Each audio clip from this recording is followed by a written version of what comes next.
Ruptura y Cambio, el canal, un espacio para dilucidar y difundir las ideas humanistas y transformadoras, con Dora Eusebio Gotró y Luis Ulloa Morel.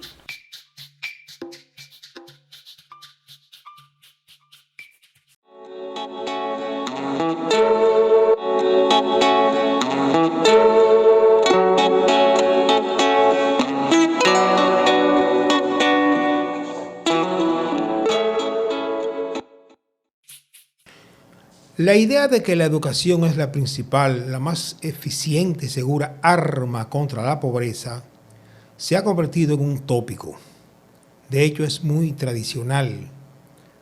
¿A qué hijo de pobre no le han aconsejado alguna vez dedicarse a estudiar para que llegue a convertirse en alguien? Llegar a ser alguien, como se sabe, quiere decir dejar de ser pobre. Se sabe de otros medios, incluyendo los no santos, pero el de mejor pronóstico, sin duda, se dice, es el de estudio. Se dice una y otra vez. Por cierto, y gracias a varios factores que incluyen las demandas sociales, tenemos en parte importante del mundo muchas escuelas, institutos y universidades dispuestas y dispuestos a recibir a niños y jóvenes en sus aulas. El progreso ha traído muchas cosas, no todas malas. La idea más o menos tradicional de la educación como antídoto de la pobreza ha sido llevada al campo de las teorías sociales y adoptada por casi todas las instituciones del mundo, incluyendo prácticamente todos los estados. Las universidades e institutos técnicos vienen siendo algo así como fábricas de ricos o cuando menos de futuros empleados con buenos sueldos. Y puesto que para los sectores pobres, mal que bien, están también disponibles estos mecanismos, el mundo de hoy está casi en condiciones de proclamar: pobre es quien decida hacerlo. Pero ¿es todo esto tan así? ¿Qué tan cierto es eso de que la educación, o más exactamente obtener títulos que certifiquen formación, saca a la gente de la pobreza? Entre paréntesis, dejemos de lado la afirmación de que en todo el mundo y para todo el mundo están disponibles los centros educativos. Aceptémosla solo como una hipérbole grosera que solo deberá significar que ciertamente hay muchísimas más oportunidades en el mundo actual que en el de hace, digamos, 50 o 70 años. La relación entre educación y niveles económicos es más bien de sentido común. La gente asocia de modo casi natural el nivel cultural con el nivel social y económico. Si una persona o un país son catalogados de ricos, algo tendrá que ver con lo que saben y por tanto con los niveles de instrucción alcanzados. Claro que la gente también sabe de sobra que esta relación no es total ni es automática. Ricos, patanes y pobres con ciertos conocimientos y habilidades por encima del promedio suelen ser también parte del paisaje. En general, sin embargo, la referida relación es esperable. Es la expresión de un muy manoseado, pero no por ello carente de sentido, círculo vicioso. La pobreza dificulta, cuando no impide, las posibilidades de estudiar, al menos más allá de ciertos límites. De hecho, quita las ganas de estudiar porque las necesidades vitales, más vitales y perentorias, apenas si dan tregua. Y estos escollos condenan a más ignorancia y por tanto a no entender la necesidad de estudios.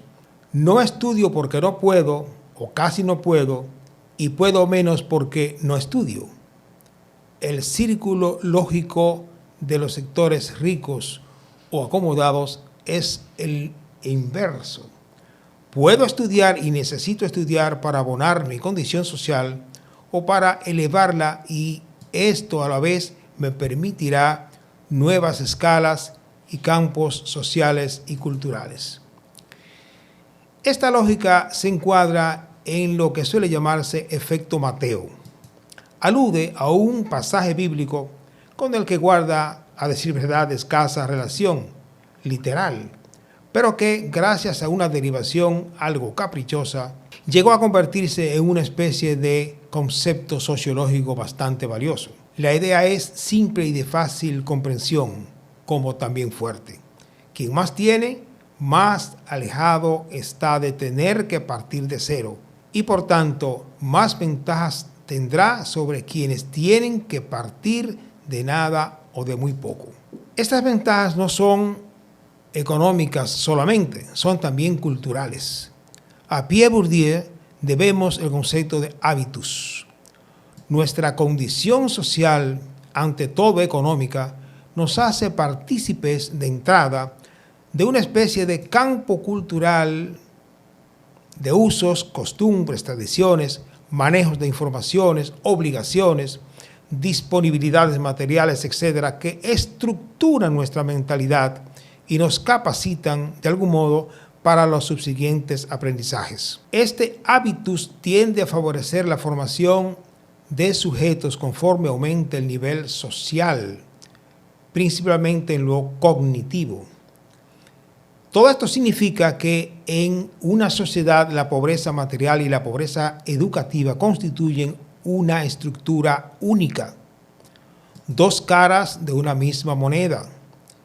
Ninguna de las dos podrá ser encarada con seriedad por separado. Hace varios años elaboré y publiqué una propuesta de perspectiva de análisis de la relación mundo, sociedad, educación, sujeto. En mi texto Pedagogía centrada en el interés, una visión ecosistémica de la educación. Entre otros constructos, intento allí manejar la relación entre necesidades educativas, para qué educar en este país concreto, demandas educativas, capacidad valorativa e interés.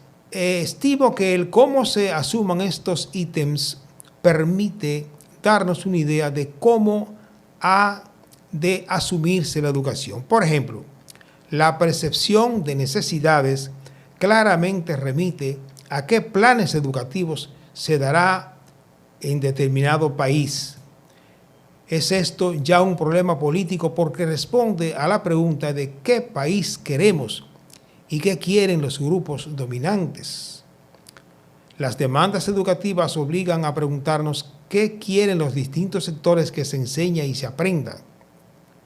La capacidad valorativa de la sociedad tiene que ver con los valores y con los niveles cognitivos que predominan en la calle, en el hogar, en los medios, en los centros de trabajo, en la población en general, pero en especial en los grupos de poder. El interés, finalmente, por la formación se refiere a qué subjetividad afectiva anima a educandos y educadores, qué hacen las escuelas y los hogares para reforzar y corregir esta subjetividad, cómo transcurren los procesos formativos. Suponemos que preguntarse por el papel de la educación en la superación de la pobreza cobra con este enfoque un claro sentido, puesto que llama a centrarse en las necesidades de desarrollo, a ajustar lo que los distintos sectores demandan que se enseñe y se aprenda, a ocuparse de generar interés por determinados aprendizajes que se estiman necesarios y a elevar la calidad de la capacidad valorativa de la gente en relación con las necesidades educativas. Una educación que pretenda superar la pobreza deberá girar en torno a unas necesidades formativas a establecer y a satisfacer, dentro de las cuales precisamente estarán aquellas que mejor permitan la integración de la gente al mundo productivo y a la redistribución de la riqueza. El criterio de la educación como palanca contra la pobreza es igual de correcto como lo sería el criterio de que para superar la falta de educación habría que eliminar la pobreza. No se traduzca esto último con el absurdo de que la población pobre no es educable, pero sí como que ningún proyecto formativo en serio, sostenible y en masa podrá operar como medio idóneo para superar la pobreza estructural si no forma parte de transformaciones sociales más globales. Y no hablo necesariamente de procesos revolucionarios en el sentido radical. Japón y China suelen ser presentados como ejemplos del poderoso papel de la educación en la superación de la pobreza. Pero sería más exacto decir superación de atrasos sociales y culturales, es decir, arribo a estadios de desarrollo superiores. Porque en estos países, como en cualquier otro país que haya alcanzado considerablemente niveles de superación de la pobreza, se colocó la educación como sustento totalmente necesario para que los planes económicos, sociales e institucionales pudieran ser posibles. No es que la educación no tuviera razón de ser en sí misma, es que la educación halló en los planes y procesos sociales el motivo particular que le dio suficiente pertinencia. Solo con una educación adecuada a los procesos sociales, económicos y políticos institucionales planeados, se podía hacer de estos algo más que planes. Y es que la gente no estudia por estudiar, estudia en busca de metas más o menos concretas, más o menos entendibles y atendibles. Las políticas sociales, económicas y político-institucionales son, por definición, problemas de Estado. Para superar la pobreza se requieren políticas de Estado. Claro está, que sean de Estado no las hace buenas o malas a priori o por definición.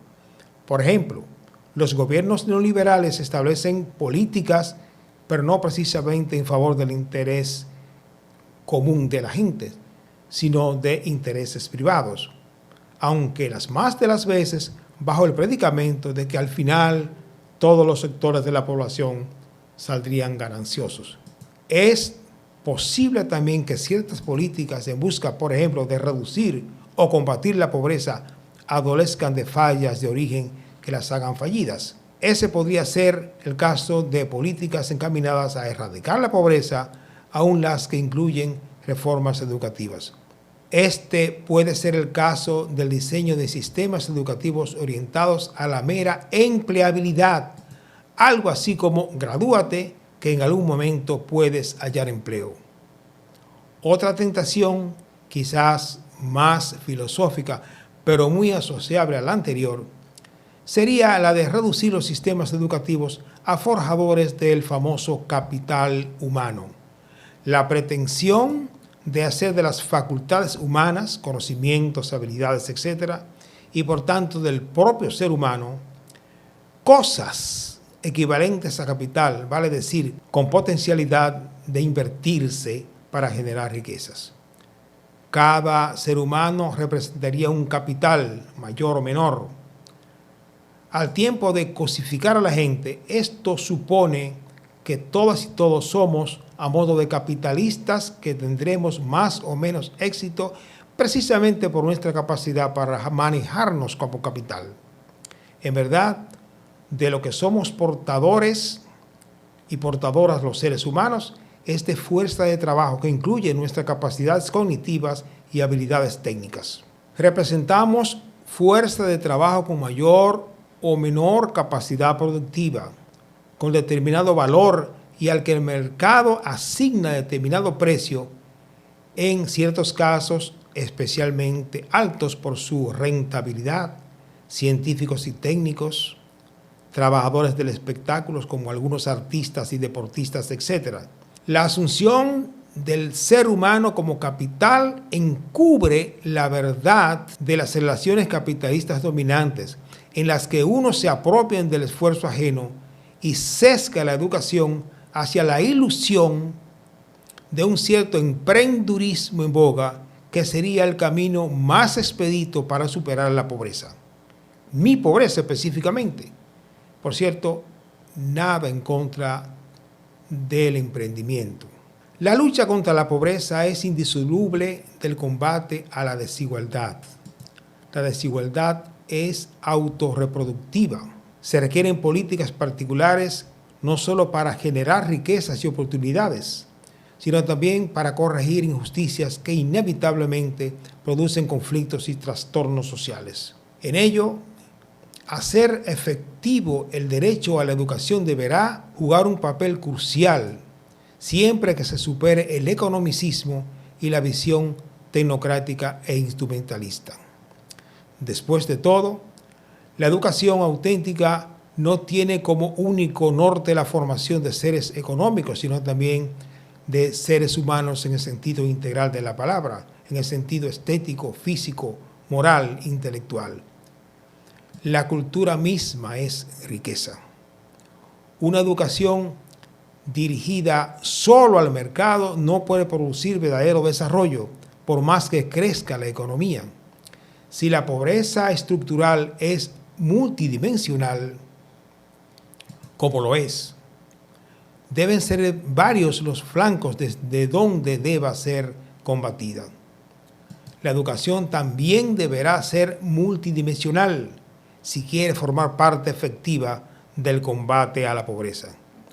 Para ello se requiere de voluntad política y compromisos históricos, voluntad para acompañar la educación de políticas sociales que la sustenten y tracen el mejor norte. Gracias por haber estado con Ruptura y Cambio, el canal. Hasta un próximo encuentro.